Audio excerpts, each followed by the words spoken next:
honest. Now, viewing ADHD as this neurogenetic or neurobiologic disorder of self-regulation brings with it some very important insights I would want you and families who I counsel to understand, not the least of which is this one. This is ADHD writ large. It's always now. ADHD is, to summarize it in a single phrase, time blindness. People with ADHD cannot deal with time, and that includes looking back to look ahead to get ready for what's coming at you. So the individual with ADHD is kind of living in the now, and wherever the now goes, they are being pulled along by the nose, wherever it goes. I'll give you an example from our adults clinic. It's rather funny, but it wasn't to his wife. This couple came into our office in Massachusetts once, and she said, "Let me tell you what it's like living with this guy, because it's like having a fourth child, actually. This is what happened last weekend." She says, "If you can't do something about this, I'm leaving him." Here's what happened. He went out to mow the yard. He wheeled the lawnmower out of the garage, and the tank was empty. So he reached for the fuel can. It was empty, too. So he threw it in the back of the Ford Explorer and headed down to the little Quickie Mart. And while he was filling up the gas can, his buddy pulls in his Ford Explorer and says, "You know it's opening day on the trout stream. What do you say we go fish a little bit?" And so the guy hops in his buddy's Explorer, and they go fly fishing. And they are out for 6 hours. And then they get thirsty and decide to stop off at a pub for a beer. So now they're at the little local tavern. This is a true story, by the way, because within an hour, the state police had found his car still running in an open gas can at the Quickie Mart. And he finally wandered home at 4 o'clock in the afternoon. Do you see what happens? Doesn't matter what your plans were, what your goals were. The now is more compelling than the information you're holding in mind. And you will get pulled along by the now. You are time blind. Because if we had to summarize in a single sentence, what is the purpose of the frontal lobe to humans? It is to organize your behavior across time in anticipation of what is coming at you, the future. So ADHD creates a blindness to time, or technically, to be more accurate, a nearsightedness to the future. Can you say that again? I can only be eloquent once. No. This is extemporaneous. I'm not.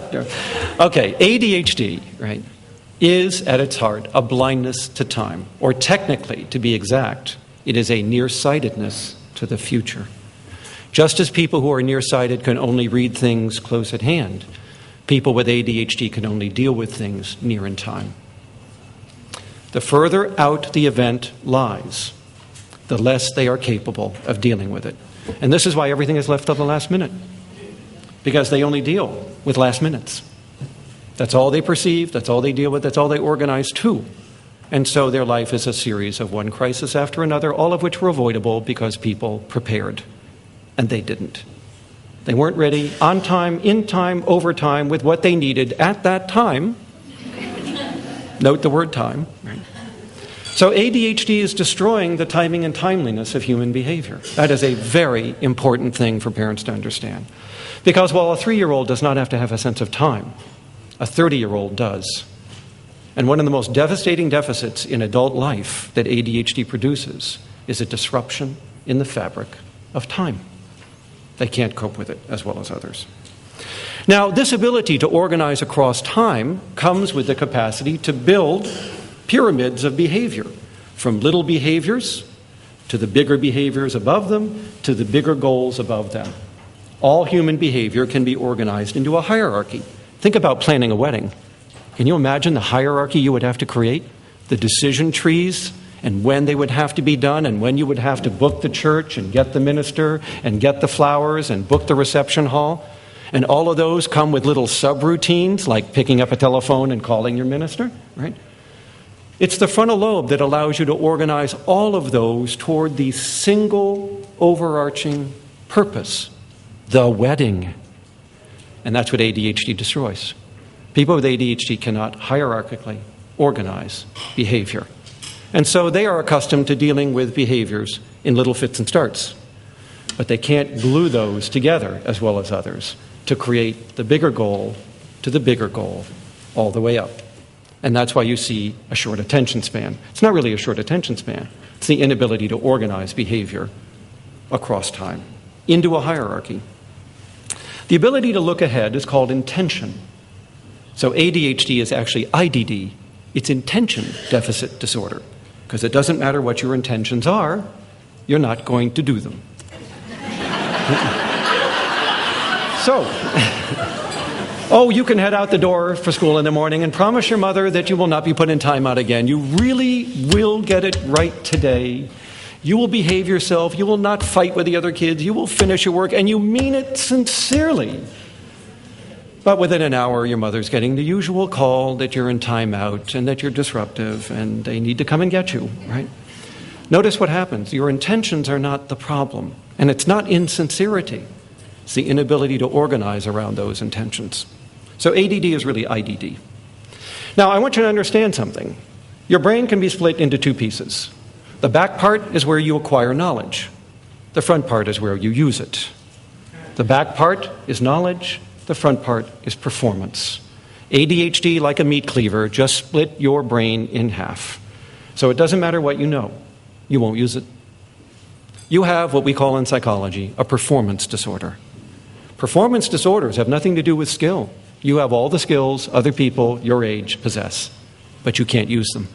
Because you see, it's the executive system where the rubber meets the road, where what you know gets applied in every day what you do. And ADHD is a disorder of doing what you know. It is not a disorder of knowing what to do. And that is a very important thing I want families to understand as well. Your child, unless they were raised in a zoo or in a very impoverished area or were adopted out of some far-fetched, war-torn, undeveloped country, has all the information and knowledge that the other kids their age have. What they can't do is use it. It is the application of what you know that this disorder robs you of. So you can be the smartest person on the planet, and you're still going to do some pretty stupid things. Because it's not what you know, it's doing it. So I would want parents to understand that that is a very profound disturbance in a person's behavior. But it arises out of neurology and genetics, and out of this is going to come a very important view of what to do about this disorder. The first thing this is going to mean is to stop teaching so many damn skills. Because you're approaching this child as if he's stupid, right? Oh, he doesn't have any friends. I guess he doesn't know social skills, so we'll take him down to the local clinic and we'll enroll him in a 12-week social skills camp, about which we'll probably pay $50 to $100 a session. Or we'll send him to the Upper Peninsula of Michigan, where there's a nice summer social skills camp that was advertised in Chad's Attention magazine. There is. It's probably a very nice camp. I don't mean to belittle it. I'm just telling you it will do no good, right? Well, now let's understand something. I might want to send a child to camp just to have fun, right? It's part of the quality of life. Go, have a nice summer. But if I'm sending you to camp with the belief that you're going to come back a person with better social skills, you are sadly mistaken. Right? So we have got to stop putting all the eggs in the skill training basket, because that's not where the problem is. Right? We have got to spend more time changing the point of performance. The point of performance is where you should be using what you know, and you're not. And the only way to treat a performance disorder is to change that point. This means that all treatment, if it is going to work at all, must be at the point of performance, the place in your life where you're not using what you already know. And if the intervention isn't done there, it's useless. That has been a major finding of the last decade. The only treatments that work are treatments that modify those natural points in the environment where the problems are occurring. And if those aren't modified, nothing done away from that site will do anything. So you can do pull-out services, you can go to summer or to social skills camps, you can go to special ed, you can come and see me for once a week for psychotherapy. And everything I just said will have no generalization or maintenance. Won't go anywhere, won't even leave this room. Howard Abakoff tells a beautiful story of the social skills group he ran, and on the day they covered anger management and sharing, he opened the door to the room and there was a fist fight in the hall by the elevator over who was going to push the button. So much for your anger management, right? You see what happens? You were focusing on knowledge. Oh, let me teach you how to share and cooperate. And you miss the point. This is not information deficit disorder. All right, this is performance deficit disorder. So you got to change those points of performance. If he has no friends on the playground, you're going to have to do something at that school. If you got trouble with homework, it's the kitchen table, honey. It's not my office. We need to rearrange where the homework is being done to help them show what they know. As I've already said, this point of view also then makes us look very differently at psychopharmacology as a form of neurogenetic treatment. Now, everything I have just said could be used by any parent to come up to me and say, my child got thrown out of school yesterday for some misbehavior. Would you please go to school and get him reinstated? He should not be held accountable for these consequences, right? Because after all, didn't you just say it's a neurogenetic disorder? So let me help you understand something about what I've just said. ADHD does not cause a problem with consequences. The problem is with time. It was the delay to the consequence that disabled you. Which means that I'm going to do the opposite of what this mother is asking. Increase accountability, not decrease it. Increase the frequency, immediacy, the salience, and the timing of consequences. People with ADHD need more accountability, not no accountability. In fact, this view of ADHD as an executive disorder would tell you that if you argue for no accountability, you will make this disorder worse, not better.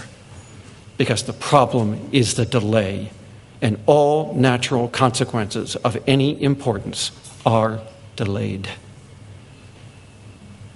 What does that mean? We are going to have to use behavioral treatments, the BMOD programs, the tokens, the charts, the cards, the Smurf stickers, whatever. What is their purpose? Their purpose is not to teach. That is a misnomer, if you will. Their purpose is to sprinkle artificial consequences into these delays in the natural environment in order to increase your accountability. So they're not teaching anything. They are making up for the accountability deficit disorder. BMOD does not teach anything to ADHD children, really. What it does is improve the motivation to show what you know. By making you more accountable, more often, around you, you have less ADHD. By excusing you from the consequences, you'll be more ADHD. So I want you to understand something. There are two reasons why we would tell you as a family to do behavior modification. One is instructional. This is why we teach families of autistic and mentally retarded children behavior modification, to teach their children things they don't know. But the second purpose you would do BMOD for has nothing to do with instruction. It's motivational, to make up for the motivation deficit disorder that this disorder produces. And so if you do BMOD for its motivational value, you can't stop it. Because if you pull it, you've pulled the motivation. If you do BMOD for its instructional purpose, you can pull it. Because once they've acquired the skill, they'll use the skill and you don't have to worry about it anymore. Now, do you see a contrast here? Most parents and nearly all teachers I deal with believe that BMOD is for instructional value. That's why we do it for ADHD, which is why whenever you go into a school and you try to teach a teacher to set up a token system, the first question out of his mouth is, how long do I have to do this? When will he internalize the program? And my answer is, never. As long as he's in your class, you will have to arrange artificial consequences to replace the delayed ones. And if you don't do that, he will not work for you. So I want you to think about token systems and star charts and all behavior modification as being equivalent to a ramp that comes into this building. That ramp is there to make people who are physically disabled less motorically impaired. They can get into the building in their wheelchairs or whatever other devices they're using. But would you ever say to such a person, after 30 days of entering this building successfully using the ramp, you know the punchline, right? Can I take the ramp away? Have they internalized the ramp? Well, of course not. The ramp was never for teaching, right? The ramp is a prosthesis. A prosthesis is an artificial means of reducing the disabling consequences of your disorder. It is not to train you up into anything. No amount of using a ramp is going to take the ramp away. And no amount of BMOD is going to take the BMOD away. these individuals will always need more frequent consequences around them than will other people in order to perform at the same level. It's just a general corollary of ADHD. So what else have we learned about ADHD? Well, if all treatment is at that point of performance, and if at that point of performance I'm trying to arrange a prosthesis, a prosthetic environment to reduce the impairment from the disability, right, then it means that the caregivers are the most important people in the treatment plan, the parents and the teachers. It is their compassion for disabled people and their willingness to make these prosthetic accommodations that is the heart of any successful intervention. And absent that compassion, no amount of quality in a good professional or therapist is going to change that. You have to make those people stakeholders. You've got to get them invested. And if they're not, you're in trouble. It doesn't matter how good a clinician you are. So it's best to look at ADHD, I would be telling these families in my office, like we look at diabetes. Largely a chronic disorder, and our goal is to manage it, to create a reduction in the symptoms, the purpose of which is the avoidance of secondary harm. We do not treat diabetes to get rid of it.